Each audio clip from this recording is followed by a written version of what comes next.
TV. Today, we're going to be talking about electric vehicles. We're going to be talking about fraud investigations and asset recovery and asset searches on the investigative side. We'll have a segment on cyber investigations and cyber insurance and cyber protection. This is something that's increasingly in the news where people are getting hacked. Businesses are getting different types of ransomware thrown in their face and shutting down their companies. We're also going to talk a little bit about vehicle titles and how, if you have some type of a claim on your vehicle, you can retain your vehicle and get a title, but also how to prevent your vehicle from being stolen and having the title transferred to somebody else. So these and many other professional subjects will be on the episode today. These are the subjects that come up most in our comments, but make sure you keep an eye on our channel for other videos that maybe talk about the building industry, contracting industry. One of the other areas that's related to investigations that's legal adjacent is mediation. If you have a conflict with a third party, whether it's a lawsuit or dispute, mediation is something we talk about quite a bit on this channel. So first, let's jump right in and take a look at some news from the electric vehicle industry. This is something that, the automotive industry is on its way to transitioning away from gasoline internal combustion engines to electric vehicles. Now, how fast is this going to happen? Well, the manufacturers are building the cars. The adoption of them has kind of been slow. There are some laws that are being passed that are forcing the public to buy electric vehicles. In some states, they're going to require that 100% of vehicles sold by 2030 or 35, depending on the state, have to be electric vehicles. Well, that's going to be kind of a catch-22. Are you putting the cart before the horse? If you're forcing all electric vehicles on the road by 2030, what if there's not enough vehicles to buy? Or if the infrastructure is not there? What are the consumers saying about this? Well, in one case, we're seeing that, let's take a look at this article, electric vehicles are being held back, not because there are no vehicles, but it's because there's no charging. According to the Atlantic, the one thing holding back electric vehicles is not the cars themselves. Look, we can all have an opinion about an electric vehicle. Do we like it? Do we not like it? Is it something we want to have for our lifestyle? But in most cases, the reality is not whether the vehicle will fit our lifestyle or that we like this style of vehicle. It's that there's no charging. Talk about one person who's forced to rush several miles at midnight to a backup charger in a dark parking lot only to find it didn't work because he needed to turn the car heaters off to maintain the range. This is something that happens a lot. When you buy an electric vehicle, it's going to have an advertised range of maybe 200, 300 miles. But in real life, when you're going up and down hills, maybe you are turning the heater on. Maybe you're in hot or cold weather. That range may not be practical. What is this doing for the adoption of electric vehicles? Well, one of the things that is happening is companies are doing surveys about electric vehicles. And what's being found is a growing number of shoppers are rejecting EVs. It's not that more people want them, it's that less people want them. The bottom line is availability, affordability have been on an upward trend, meaning that there's more of them available and they're less money. But beneath those headlines, starting to see some consumer behaviors that suggest a possible bifurcation, meaning it splits, and that the number of shoppers very unlikely to consider an EV has gone up. It's at 21%, up 2% from the month before. And the highest, very unlikely response is recorded recently. So very very unlikely is the purple, and you'll see that's going up. At one point, it was 17%, now 21%. Look, this is small numbers, right? 17 to 21%. It's only a few percentage points, but it is a troubling trend for the electric vehicle industry. So, what are the reasons of those very unlikely and some likely? Cited both lack of charging station availability and purchase price as the reasons. Limited driving range and time required to charge were cited. This is the one thing that non-EV buyers probably aren't even aware of as much. They're guessing how long it takes to require to charge an EV, but they haven't even lived through it yet. When you have your gasoline vehicle and it's time to add on capacity, add on range, you fuel up your tank, and you're on your way in what, a couple minutes, 2 3 minutes. Electric vehicle, you might have to sit there for an hour or two. And for somebody driving, even if you have a 4-hour drive to get somewhere, which is a long drive, that's adding 25% to your drive, right? So these are current existing problems. Will these be at some point mitigated? Probably will, right? And in order to get electric vehicles more adopted, these are probably going to have to be handled. But for the time being, they're not. And this is also addressed in another article from somebody who did buy an electric vehicle. I love electric vehicles. I was an early adopter, but I feel duped. What does that mean? His evaluation is keeping your old petrol car, a European writer, may be better than buying an EV. In an environmental standpoint, that might make sense. What does he mean by that? Well, for an electric vehicle, if you're driving long distances and you need a high capacity battery vehicle, that battery production might create more environmental damage than just using the gas for the life of that vehicle. If you drive short distances, the amount that you save putting into the atmosphere of pollutants from a combustion vehicle might not make that much difference. So right now we're in kind of a worst case scenario of electric vehicles, and many experts say that it may not be the best time to do it. In fact, this person, he was an electrical engineering student with a master's in control systems, right? It says electric vehicles may be soulless, meaning the style hasn't caught up yet, but they're wonderful mechanisms, fast and quiet. This is one thing about electric vehicles. Anybody who has not driven one, you'd be amazed at how these vehicles drive. It's not like you press on the gas on a gasoline vehicle and it's a little bit clunky and noisy. These cars are very tight, they're crisp, and they take off quickly.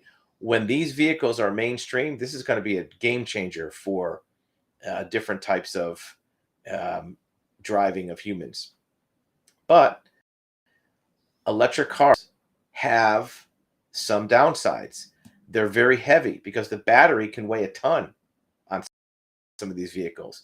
Rare earth metals are required to make them, which kind of defeats the purpose of the environmental side. And they only last about 10 years. Internal combustion engines, many of the parts, even though they wear out faster, they can be replaced. Right? If you wear out your brakes, you put on new brakes. If you wear out your transmission, you put a new transmission. Electric vehicles, not so much. Battery is a depletable item. And right now, there's a lot of effort going into finding better things. So it's recognized that electric vehicles have some downsides. It may be a little too early to jump in as a primary vehicle. If you have 2 or 3 vehicles, it may be a good idea to get one for your second or third vehicle to start getting some familiarity with how they work, get a charging station in your house, and get used to the lifestyle, because at some point it is going to be the only lifestyle, and we'll all have to be ready for that. Electric vehicles will be a very common subject of our channel going forward. You'll see that on a regular basis.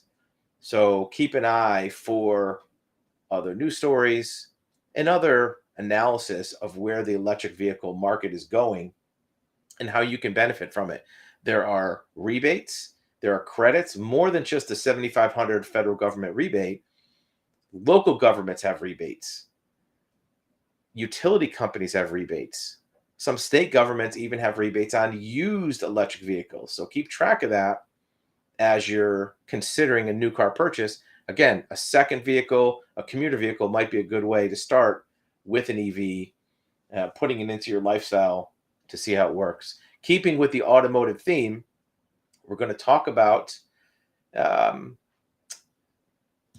vehicle titles. And how does that affect the majority of people? Well, everybody who has a vehicle has a title for that vehicle. You may not have seen it lately.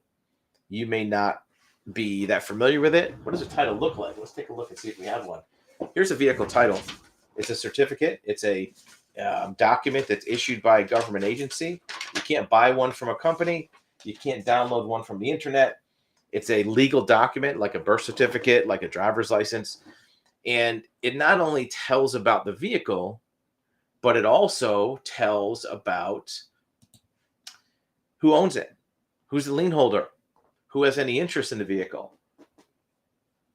Why that's important is because it's not just a vehicle is not a finders keepers. It's not possession is 9/10 of the law. Whoever is in possession of the vehicle doesn't own it.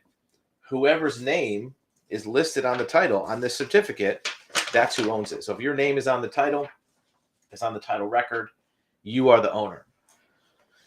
Where that comes into a problem is if you purchase a vehicle from somebody and they don't give you that certificate, that valid document, it's very difficult for you to get the car into your name, to transfer ownership, to get insurance, to get it registered, to get license plates. So you have to get that title in your name. And there are ways to do it. It's a little tricky. Sometimes you have to jump through a few hoops. Sometimes you have to sign some extra forms, maybe get a surety bond. Sometimes there's a court order title. One of the types of title transfers that comes up, and we'll get back to normal titles momentarily, is what's called an owner retained title. What this means is if you have a vehicle that has been in some kind of an accident and the insurance company pays a claim, like a total loss claim, you're allowed to retain that vehicle, retain the vehicle. So let's say you're driving your car, God forbid, somebody runs into the back of you, it totals your car, it's not worth repairing, and the insurance company pays you total loss claim, but you say, look, this car is not that bad, I want to fix it or I want to keep it. You can actually give some of the money back to the insurance company, not all of it, and keep the car and keep some of the money. When that happens, you and the insurance company have to file this owner retained report. This is an example from Texas. This form is required to be submitted by an insurance company paying a claim on a vehicle deemed salvage or non that is retained by the owner.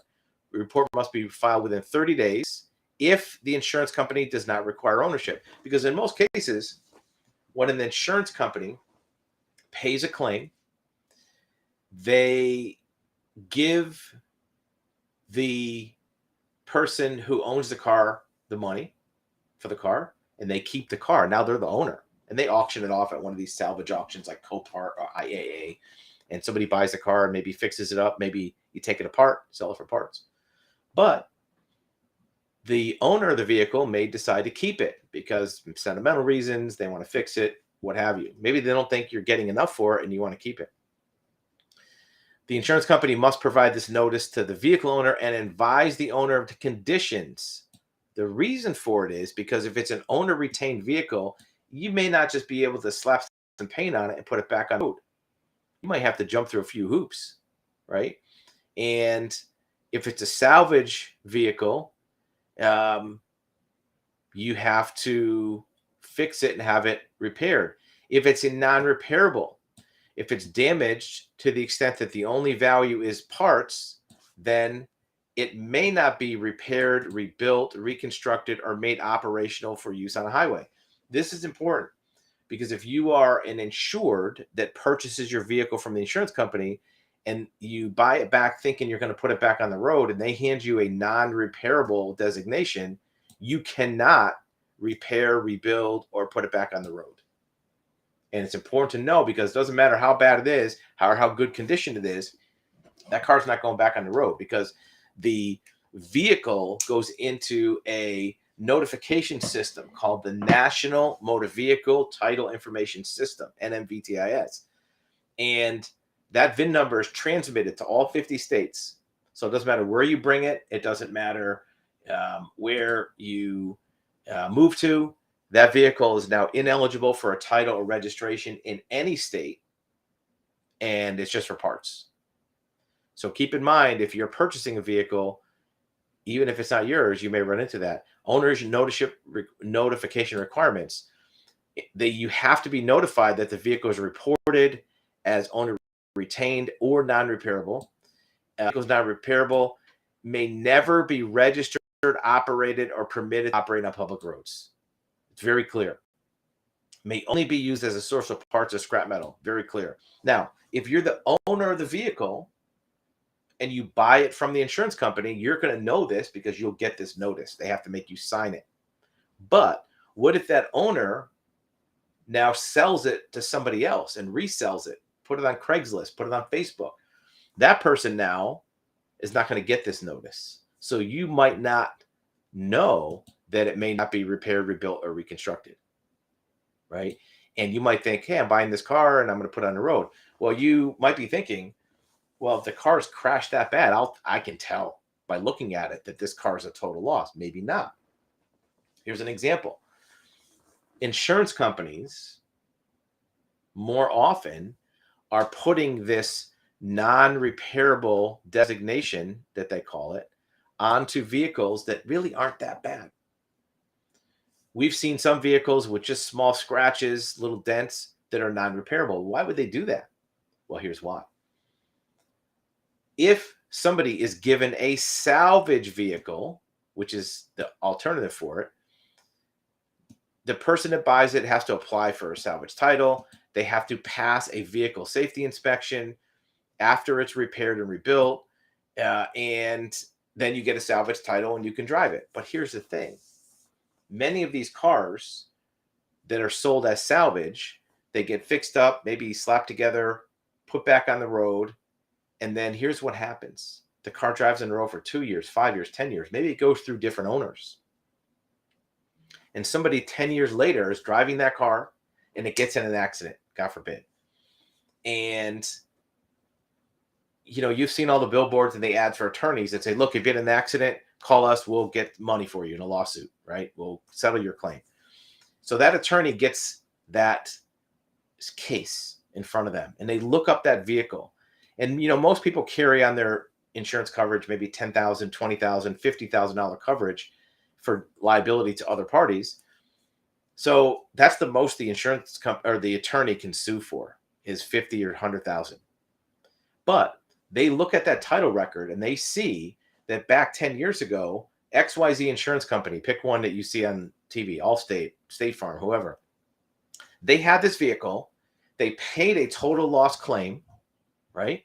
And they issued a salvage title for the car. And it got fixed up, put back on the road, and somebody got in an accident and they got hurt. So now this attorney gets creative. And what they do is they say, wait a minute, I'm going to go back and we're going to sue State Farm Insurance. And they're going to pull up the original accident record for that vehicle. And they say, look, State Farm Insurance, you knew that this vehicle was a total loss. In fact, you knew it so much that you paid the owner full price for that vehicle because it was a salvage vehicle. The salvage vehicle has damage or is missing major component parts to the extent that the cost exceed the value of the vehicle, right? So damage to major component parts, okay? By definition, the insurance company said major damage to the vehicle. And they're going to say, and you let this car go back on the road? Somebody got hurt in this car, so we're suing you. And so back in the late 90s, early 2000s, these insurance companies were getting sued by these personal injury attorneys for millions of dollars, sometimes tens of millions of dollars, even if the vehicle damage wasn't that bad, because, it's a lawsuit. So what the insurance companies did was they came out with this new designation called a non-repairable vehicle. And they did it so that cars would not go back on the road. Here's an example of where a non-repairable vehicle could come back and haunt an insurance company. Let's say with minimum damage, with a small amount of damage.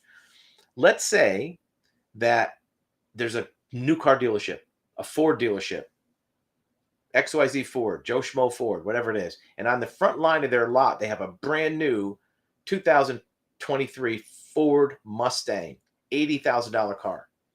And some criminal comes in the middle of the night and steals that car. And they go joyriding with that car. Well, after a few days, they're going to report it to the police, the dealership. And then maybe after a week or two, they're going to call their insurance company and say, look, we had this car stolen, because they have insurance just like you do. I want to get paid for my car. We don't have this car anymore. So the insurance company might make them wait a month. See if the car shows up. If it doesn't show up in a month, boom, we'll pay you. Month goes by and the car doesn't show up. So the insurance company for the dealership pays a $80,000 check to that dealership. And now the car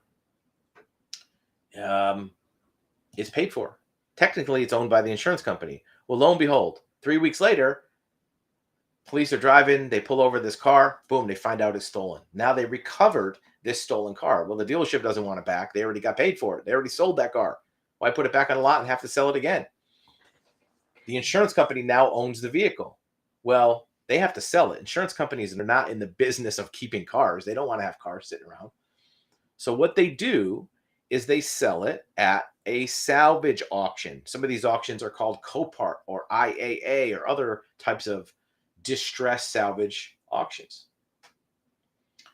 So when they sell it, they could sell it as a salvage. Doesn't need much work. You know, a lot of times we see the joyrided vehicles, maybe the wheel got scraped on a curb. Maybe they went too close to the parking thing and they scraped the front spoiler. Who knows, right? Maybe they pulled out the ignition. Who knows what they did? But it's usually not totaled in condition. So they could sell it as salvage. But here's the thing. That insurance company doesn't know. Maybe they took out the airbags. You know, airbags are worth $3,000 or $4,000 a piece. Right? Maybe the anti-lock brakes were tampered with. Maybe computers were taken out. Who knows what happened to that vehicle? So if we sell it as salvage and then somebody drives it and crashes 2 years later and there's no airbag and they get killed, boom, we're on the hook. Let's just sell it as non-repairable. Let's not deal with that hassle. So that's what the insurance company will do. So you might be thinking, wait a minute, this car looks like brand new. It has 800 miles. It's at this auction. Why is it non-repairable? Well, that's why. It's the insurance company making sure that they are not going to have liability down the road. So that's one of the things that happens with stolen vehicles that insurance companies turn into non-repairable. Let's talk more about stolen vehicles and where there's a loophole in the state of Oregon, and it extends into Washington. Well, there's interstate crime and an Oregon law that makes it easy for crooks by stealing from people in Washington. What does that mean? Well, the crime is that thieves steal a trailer from somebody in Washington and then sell it in Oregon. Why would that help? Because trailers under a certain weight do not need to be titled in Oregon. Doesn't matter what it's worth. And some of these trailers, the weight I think is 1,500 pounds. I think it says in here in the article. Well, we'll get to that. No, here it is, 1,800 pounds.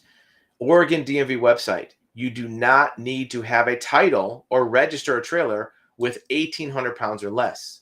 Means it doesn't even need a license plate. Washington, like most states, has to be titled. So these trailers can still be a lot of money, right? Here's one that somebody stole this trailer and they had it on a Ring camera. $23,000 trailer. Look, that's more than some cars are worth, right? But the thief can steal it, drive it across. If you live in Portland and your vehicle's stolen, you drive it over to Vancouver or the way around, and you steal it from Vancouver, Washington, drive it to Portland, you can sell it without a title.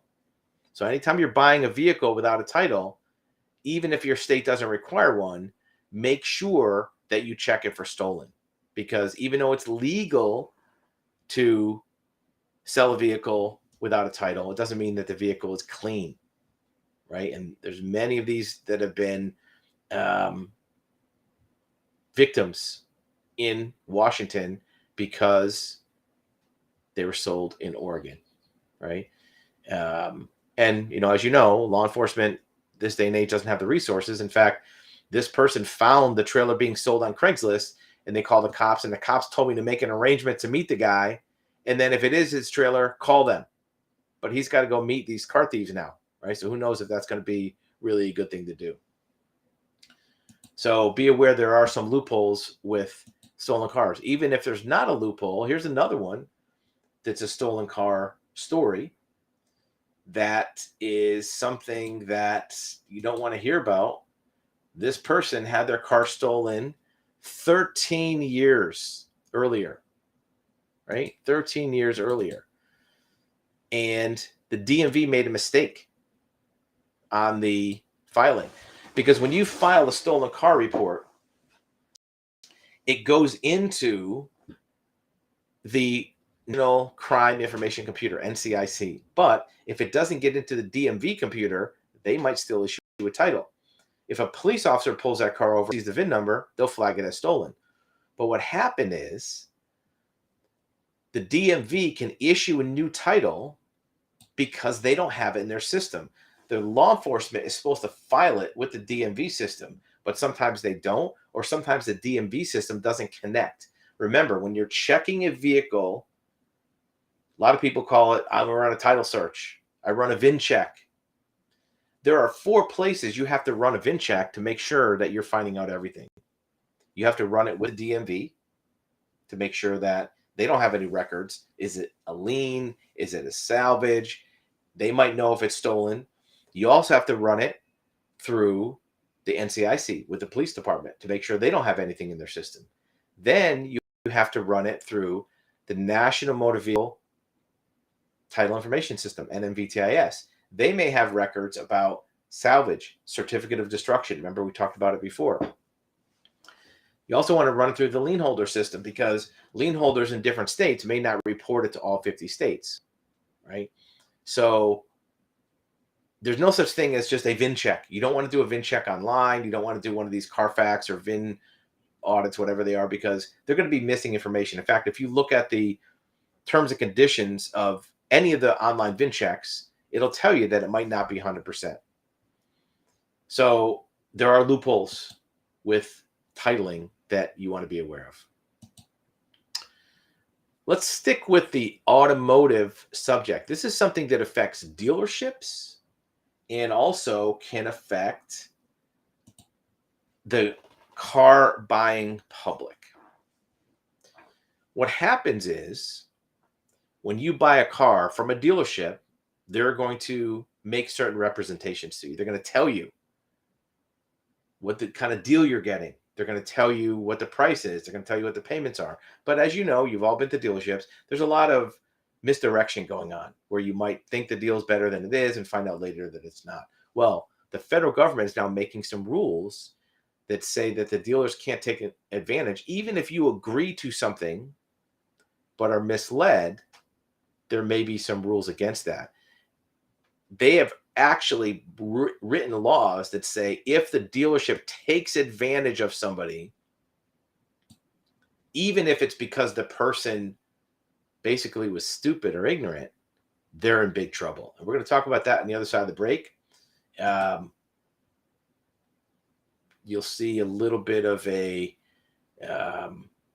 probably a 30 or 60-second commercial for Actual Human, which is a way that you can get information about a majority of subjects: legal subjects, financial, investigation, contractor. You're having a tough time getting a hold of people because people don't answer the phone anymore. And when they do, it's usually a clerk that knows nothing, or maybe a high-pressure salesperson trying to sell you something.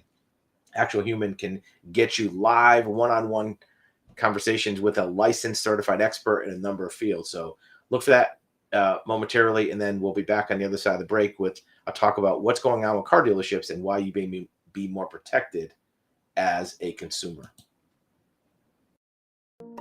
Are you tired of automated systems and chatbots when you need assistance? Experience actualhuman.com and connect with real professionals, not automation. At actualhuman.com, we bring you a network of professionals who are excited to answer your questions and provide guidance. Getting started is easy. Let us show you how. Here's how it works. Step 1. Select the best date and time for your video call. Step 2. Describe your situation and the areas you're looking for advice. Step 3. Connect one-on-one with an expert and get the undivided attention that you deserve. Experience the difference. Visit actualhuman.com today and schedule your professional consultation. Actualhuman.com. Expert guidance from real people. Beautiful. So that was some good information. Hopefully that helps. So let's jump into some news, some good news for consumers on the automotive purchasing front. So you're going to want to know about this organization, CFPB. It stands for Consumer Financial Protection Bureau. And this article comes from an industry publication for the automotive industry. And it says the CFPB, Consumer Financial Protection Bureau, has issued guidance on what is abusive practice. And you might think, well, yeah, it's kind of abusive at the dealership, but is it really that bad? Well, they're lowering the bar of what's considered abusive. So the act that they passed creates a new type of wrongdoing to consumers called an abusive practice. This is not what's called deceptive practice. If somebody says this is a 2023 Chevy Camaro, but it's really 2000 deceptive, or if they tell you your car payment is $500 and you get a bill for $600, that's deceptive. Abusive is another practice to complement unfair or deceptive, which makes it a lower bar. Right? An abusive practice materially interferes with the ability of a consumer to understand a term or condition of a financial product or service. So this isn't just about car dealers. This is about anything that's a financial practice.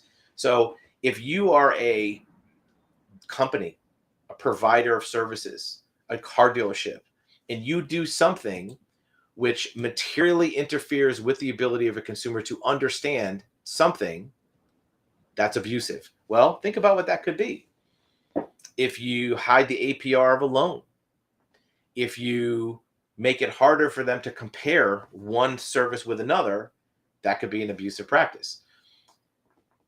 Another part of it is it takes advantage of a lack of understanding on the part of the consumer of the risks, costs, and conditions. So if you are, as a consumer, don't have an understanding of the cost, that's an abusive practice. Think about how broad that is.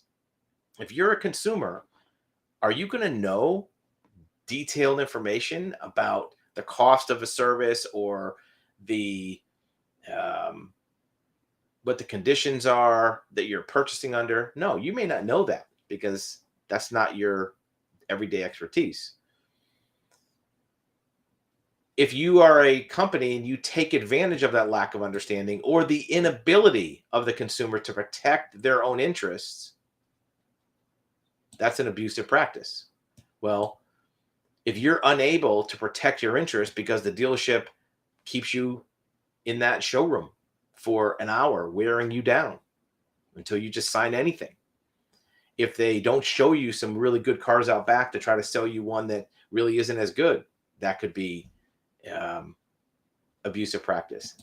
Here's another part. And you got to remember, these are all ors. They don't have to do all these. They can do any one of these. If they take advantage of either lack of understanding, inability, or the reasonable reliance on the dealer to act in the interest of the consumer. Look, how many dealers you see in their ads say, we're here to help you. We act in your best interest. We're here to give you a good deal.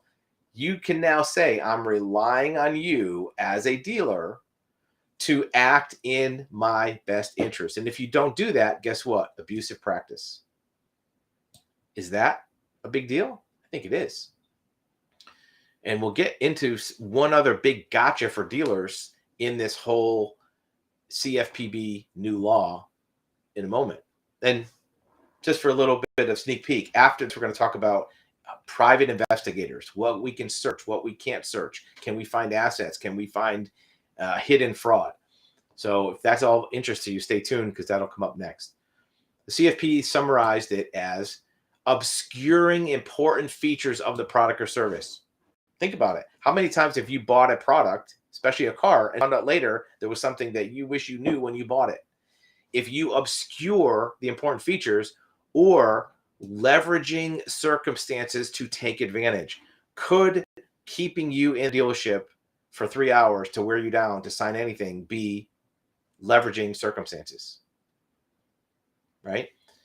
Here's the other part. No showing of injury is required. So even if the dealership can say, well, we did these things, but it turned out okay for the customer because they bought a car and they got a pretty good deal, it doesn't matter. It doesn't matter if you are injured or not, or damaged or not as a consumer, you can still make a claim for abusive practice. Okay. Prohibition, material inference, may include acts or omission that obscure, withhold, or de-emphasize information relative to the ability. So if you de-emphasize information as a dealer, you might be in abusive practice. So what happens? You have some things that you see in an ad that are bold print, some things that are fine print. You are de-emphasizing information, right? That could be abusive practice. It's not just, well, that's just advertising, or that's just the way the ads are. If you de-emphasize information relevant to the ability of a consumer to make a decision, that's prohibited. It's very clear. It's not, you have to jump through a lot of hoops or do kind of mental gymnastics to figure this out. De-emphasize information is prohibited if it's relevant to the ability. Let's see what else they say. If your conduct impedes a person to see, hear, or understand terms and conditions, or buries disclosures, you may be violating abusive practice. Intent is not required. Let that sink in. If you're a consumer, or if you are a dealership, if you do anything, conduct that impedes a person's ability to understand terms and conditions or buries disclosures, that's a violation. Does that happen? Every single day. And we're talking about car dealerships. Look, we're not picking on dealerships. It's an easy target, right? It's a butt of jokes. It's in sitcoms. People, complain about car dealers all the time. Let me tell you something. Car dealers as a business are way better than they were 10, 15, 20 years ago. They're a legitimate business. They do great things. They sell lots of cars. Sure, there are examples of price gouging, taking advantage, but we're not here to pick on car dealers. If you want to do that, that's fine. We're here to point out what this new law says. And this article happens to be written from the standpoint of the dealership industry because that's who wrote it. He's an auto dealer compliance expert, Randy Hedrick, right? That's what he says he is. So let that sink in. If the conduct of the dealer impedes a person to understand terms and conditions or buries disclosures, violation, abusive practice, intent not required. Second form of abusiveness involves taking advantage of a consumer. Okay. Take advantage of is make use for own benefit. Abusive behavior occurs when a consumer does not understand the risks, cost of a service. The dealer need not be the one creating the lack of understanding. That's important to know. If people lack understanding, let's exaggerate, and it's going to be a little bit of a cruel thing to say, but if somebody's stupid and you as a dealer or a business person take advantage of that, that is a violation. You didn't make them stupid, but that is very clear in this law. Okay. This happens from unequal bargaining power. Look, a person doesn't have to be stupid to not recognize all the details of a car transaction. That dealership does 2 or 300 of those a month, several thousand a year. You as a consumer might do that 3 times in your life, 4 times in your life, right? Every 5 years, you might do this. A dealer does it 10 times a day. So they're going to have unequal bargaining power because they know this better. This is their job. They know it inside and out. It's kind of like you as a civilian trying to play basketball against an all-star, right? They know this better off. So if people lack understanding, entities may not take advantage of that lack of understanding. And this applies to contracts where contract provisions are not subject to consumer choice. So when you go into a dealership to buy something, you have to sign a contract. You can't pick and choose which contract you want. They have one contract. The person is unable to bargain over a clause because it's non-negotiable. So if it's not negotiable, you may be deprived of the ability to protect your interests. This is a big deal, right? If a dealer communicates to people they will act in their best interests or otherwise holds itself out for doing so. If you have commercials that say, hey, we're a great dealer, we protect your interests, we do a lot of community service. If there's statements, advertising, or any other means, it's reasonable for people to rely on that implicit representations. Implicit means you don't have to say it directly. You can just imply it, right? People reasonably assume dealers are telling the truth. You might laugh at that and say, well, I don't assume they're telling the truth. But the CFPB thinks that's true. The CFPB thinks that people reasonably assume dealerships are telling the truth. So if you're a dealership and you don't tell the truth, the CFPB thinks that people are going to rely on the fact that you are, and you're going to get in trouble. Reasonable reliance may also exist where a dealer assumes the role of acting on consumers or helping them select providers in the market, like selling aftermarket warranties, insurance, that kind of thing. Here's the thing. The language of this regulation is very, very clear. If you take advantage of a consumer for your benefit, meaning that you make a profit from it, then this violation, right? If conduct gets in the way of a person being a informed consumer, you could be in trouble. If the person who's a customer thinks that you will act in their best interest by giving them a good deal, showing them a good car, picking out the right product, you could get in trouble. So as a consumer, be aware of this regulation. As a dealer, be aware that this might be something you might want to know about in your store. So let's jump to another subject, which is cyber insurance. Cyber insurance. This is something that a lot of people are starting to become aware of and starting to wake up to.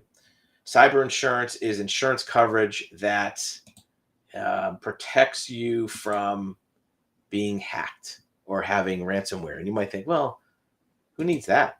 I'm not going to get hacked, right? I'm not a big multi-million-dollar company. I'm not IBM. I'm not Exxon. Well, that's true, but hackers are not just trying to pick on the biggest fish. Here's why. The biggest fish also have the biggest cyber defense. So if you are ExxonMobil, you're going to have hundreds of employees and spend tens of millions of dollars on cyber protection. You may not be able to hit them up for $10 million, but if you find a small company or even a consumer that you can hack into their network, see all these screens behind me? Every one of those is a computer, and there's more over here and more in front of me. Every computer has the potential for being hacked. If it's connected to the internet, somebody could sneak in, worm their way into your network, get into your computer, and mess you up. How do they mess you up? Well, they can lock up your computer and hold you hostage, hold you ransom. That's why they call it ransomware. And say, look, unless you pay me $500 Bitcoin, you're never going to get your computer data back. If you're a small company and you have even a modem, a router, even a cell phone, right? Your cell phone is connected to the internet while you are in your office.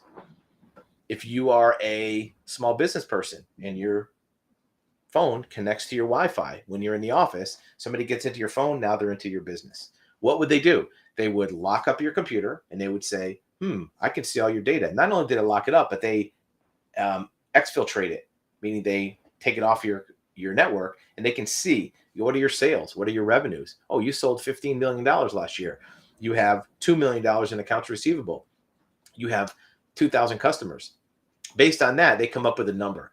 They know that in order for you to get your business back, you're willing to pay 100,000, 50,000.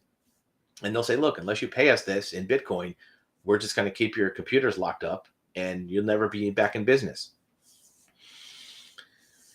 Well, how much damage could that do? Well, think about it. As a business or even as a private citizen, if you tomorrow drove up to your house or drove up to your company, or drove up to your store, and God forbid, knock on wood, hope it doesn't happen, it's burned to the ground. Your house is burned to the ground. Your business is burnt to the ground. Nothing left, just smoke coming up. It's going to be a terrible day, especially as a private citizen. But how fast could you actually be back in life or back in business? Well, if you're a business, worst case scenario, you go to Walmart, you buy some folding tables, buy some cheap laptop computers, you log in to your network, you log into your Google Drive, whatever it is, you're back in business. Maybe you rent some office space cheap somewhere, boom, you're back in business. It won't be as convenient as it was in your old office, but you're back in business in a day or two. If you're a consumer, a citizen, and your house burns down, well, it's going to be annoying, but you go to a motel, you get temporary space, you rent an apartment, your insurance company, gives you money for alternate living expenses, and you're back. But what happens if you pull up to your business on a Monday morning and it looks fine? The building's still there. There's no fire. There's no smoke, no damage. But you walk in, you start hitting your computers and they're all blank screens. And most companies have all their customer data, all their sales, all their incoming orders come through their network. You have accounts receivable, meaning that most companies sell stuff and then get paid later. So you sell something, you send out an invoice, and they send you a check. All your accounts receivable are in that network. It's all gone. Can't get to it. How fast will you be back in business then, if ever, if you don't have access to your customers, your receivable, your sales? A lot of your customers, if they can't order, your website is down, they're going to go somewhere else. They're going to start buying from another competitor. You spent years, decades maybe, building up your customer base, your book of business. So that's going to be a problem, even as a consumer, right? All your emails, all of your communications, it's all locked up. It's all gone. Now, it may not affect the civilian as much as a business, but look, if somebody locked up all your systems and sent you an email that said, send me $1,000 and you get it back, you're probably going to send it to them or more. So that's where cyber protection comes in and cyber insurance comes in. And cyber insurers are getting better. Their loss ratio improved in 2022. Cyber insurance will report an improvement in loss ratios based on preliminary data. Cyber insurance losses increased from 2018 to 2020, resulting in higher premiums and a hardening market. That means it's harder to get insurance. But it improved in 21. And then as the market grows and matures, insurers will progress in getting more data and claims experience to become more comfortable. And cyber risk is something different than fire risk. So here's an example. The good thing about cyber insurance, if you buy cyber insurance, the biggest benefit is not necessarily from the coverage if something happens. The biggest benefit is most cyber insurers now, if you have insurance, they will ping your network or your computer every day, sometimes 5 times a day, to see if there are any threats. And they will catch it early. If they see some malicious traffic, some malicious attempts to try to break through your firewall, break through your network, they will know right away and they'll do something about it. They'll prevent it. If you buy fire insurance, you may get as a business, once a year, some underwriter come look to make sure there's not oily rags next to the heater. You may get an annual review of your risk, but you're not going to get an everyday risk assessment. Cyber insurers are more likely now to keep up with the protection and prevention on a daily basis. So cyber insurance actually is vastly different than regular insurance, and in some ways a whole lot better. A whole lot better. So as you start to think about your insurance coverages, you may have had insurance on cars, on your business, on your home for 20, 30 years, and all those policies have been kind of the same type of policies. Cyber insurance is different. So talk to your agent, whoever your agent is, about what's different about cyber insurance. First of all, ask them if they're experienced with it. A lot of traditional agents really haven't sold a lot of cyber insurance, so you may not get some good answers from them. Last thing we're going to talk about is investigations. We promised we would, and we're going to talk about fraud. If you've been a victim of a Ponzi scheme, if you've been a victim of some kind of a theft or embezzlement, one of the biggest types of frauds we see right now is escrow fraud and probate fraud. So if you're doing a real estate transaction, somebody will try to steal your money. If you have a death in the family, sometimes family members will try to divert some of the assets to themselves. You might not think anybody in your family would do it. We get over 100 calls a day, and about 15 to 20% of them are probate fraud. They found somebody in their family hiding assets of somebody who died. They don't think they're hurting anybody. They just feel like they deserve more than you, or they need it more than you. First, though, let's take a look at some Ponzi scheme issues. Forget about the picture of Elon Musk. This is another article. Wells Fargo Bank is under fire because they're helping scammers steal money from you. Accidentally, they're not doing it on purpose.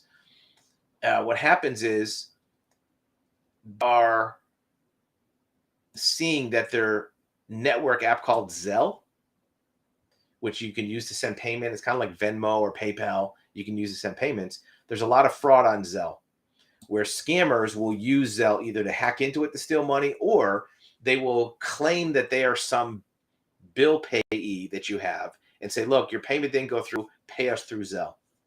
Right? Remember we talked about ransomware and hackers. They hack into your email. This is another way they can steal money without even telling you. They'll find out that your electric bill is $442.12 because they see it in your email. They will send you a text message or an email that says, look, this is Joe Schmo Electric Company. Your payment of $422.12 for account number 1234, whatever it is, did not go through. Pay us by Zelle or we're going to shut off your power. And they send you a link and you click it and the money goes through Zelle and it's gone. Or they just hack into your Zelle and steal money. Notoriously, the banks have made it easy to send money through Zelle or other payment methods. We're not picking on Zelle or them. But because of the fact they made it so easy, it's also easy to steal. Fraud involving Zelle was prevalent at Wells Fargo. Fraudulent transfers rose 2.5 times, more than double, just in 2-3 years. The bank also attempted to mislead by capping the data it provided in 2021. Wells Fargo has already paid out settlements, billions of dollars, because of this Ponzi scheme vulnerability. A lawsuit was filed in May, about a month ago, accusing it of helping facilitate a multi-million-dollar Ponzi scheme because wire fraud and money laundering. Look, this can happen to any bank. We're not picking on Wells Fargo. This is the one that's in the news. But the bank was lax in getting people detected as frauds. There's another big case happened back in the 2000s. A guy named Scott Rothstein. He was an attorney in South Florida, and he ran a Ponzi scheme. He told people, if you invest money with me, I'm going to put this money into settlements that I'm negotiating with my clients, and you'll get a big return on your investment. you will get double your money in 6 months. Turns out there was really no, of course, settlements, no investment. He was just taking the money. It's a Ponzi scheme. And after a few years, he took, I think it was $10 billion. They called it Mini Madoff. It wasn't quite as big as Madoff, but it was the biggest one in Florida, like Madoff. And he got busted, got arrested, and went to prison. And they started trying to get money back for the victims. Well, come to find out, a lot of the money had been spent by Scott Rothstein.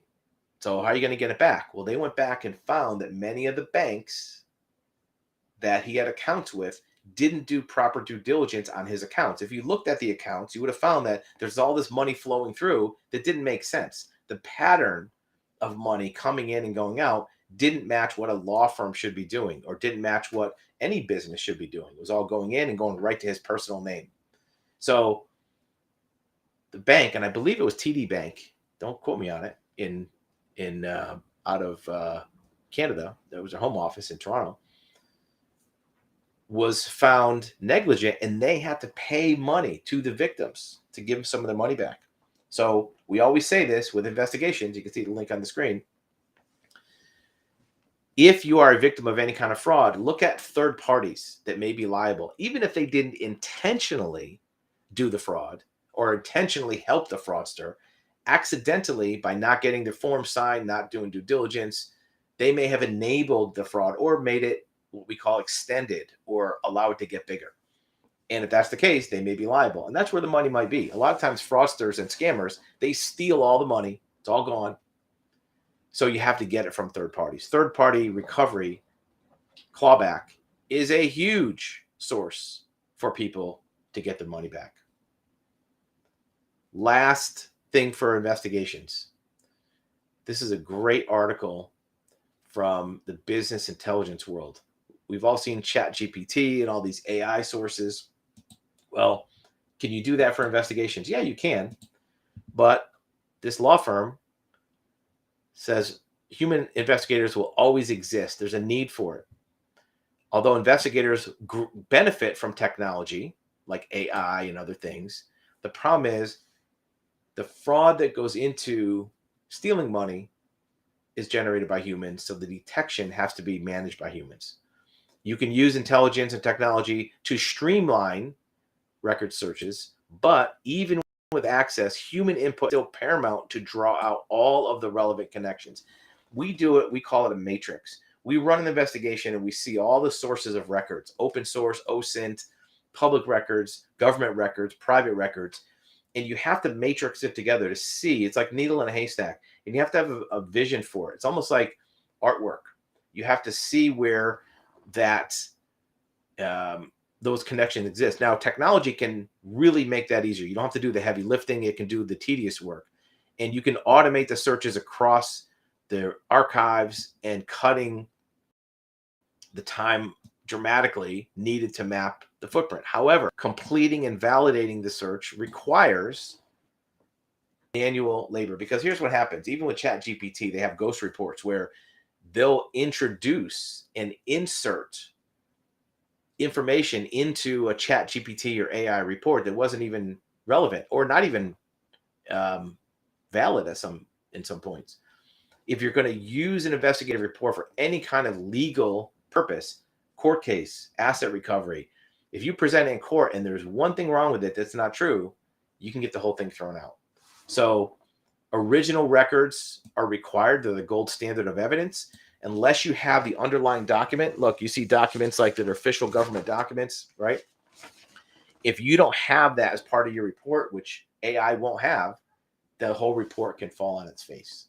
So you want to make sure that you're dealing with investigators that are highly skilled and that use automation, but that also have experienced human investigators that uncover different things.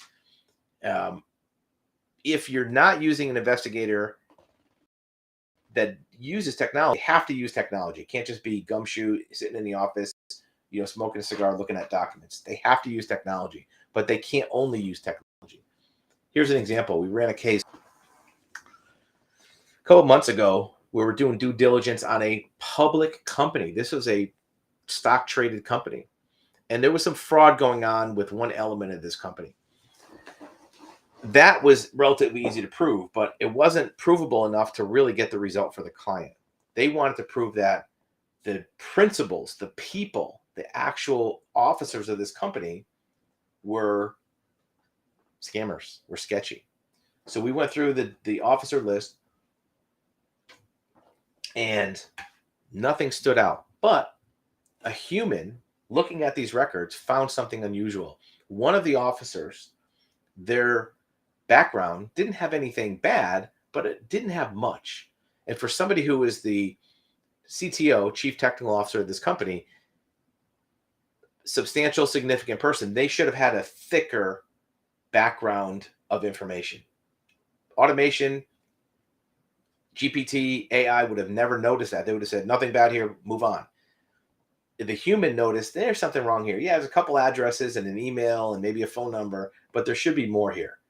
So sure enough, we dug deeper and we started cross-referencing and digging deeper. Come to find out, they were using an alternate spelling of their name in their official corporate records. They changed a few letters of their last name and used their middle name as the first name in order to do company filings. When we found the actual name of this person and did some research and background, there was a lot of records and it was bad. Prior convictions for fraud, prior lawsuits for shareholder problems. If that had ever been disclosed, they would have never had that role and the company would have never been able to have the stock price that they did. So humans will always be needed for investigations, but you want to combine the genius of humans with the power of automation and make that the reason you have great results. So that'll wrap it up for another episode of Describe TV. Keep an eye on our channel for future episodes. Put some comments below to let us know what you'd like to have us talk about in the future. We're glad to be a resource for you. Make sure you check out our partners at actualhuman.com, activeintel.com for investigations, risk coverage for insurance, car titles, and there'll be many other links in future videos. Stand by for one more visit from our friends at Actual Human, and we'll see you on the next video. Are you tired of automated systems and chatbots when you need assistance? Experience actualhuman.com and connect with real professionals, not automation. At actualhuman.com, we bring you a network of professionals who are excited to answer your questions and provide guidance. Getting started is easy. Let us show you how. Here's how it works. Step 1. Select the best date and time for your video call. Step 2. Describe your situation and the areas you're looking for advice. Step 3. Connect one-on-one with an expert and get the undivided attention that you deserve. Experience the difference. Visit actualhuman.com today and schedule your professional consultation. Actualhuman.com. Expert guidance from real people.